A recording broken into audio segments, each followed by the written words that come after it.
I think we need a drum roll after expectations for this week. Well, that is if you're an economics nerd like me. So we had the non-farm payrolls come in, and I mean, I don't know if there's been a more anticipated number in the last couple years, maybe the last decade, than this non-farm payrolls. So it was lower than expectations. Expectations were 75,000 jobs created. It was 22,000 in jobs created.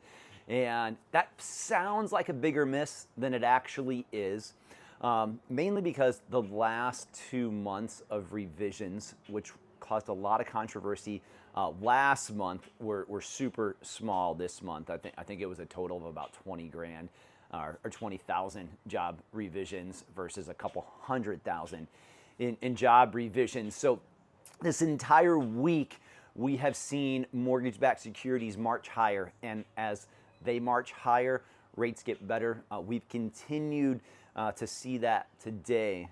We're looking at the best pricing of the year right now. So there could be some refinance opportunities for some of you out there, for some of your clients out there. There is definitely going to be a surge in mortgage applications based on this. The Fed will cut rates at least 1/4 of a point in the next couple of weeks when they meet. And again, when the Fed cuts rates, that does not mean mortgage rates go down. Like, a lot of that is going to be super, and that's a technical term, super priced into rates already because of the data.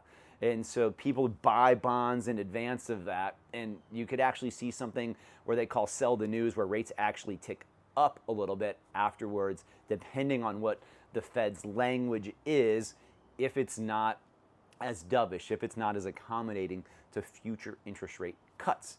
So, I mean, as far as the overall news, it was good. I don't ever want to see not as many jobs created, but it wasn't terrible. I don't think anybody's going to lose their job this month over it, well, from a government standpoint. And one other thing to mention, you're going to probably see bigger revisions in the Bureau of Labor Statistics numbers over the coming months, because a lot of people took early retirement when the whole Doge stuff came through.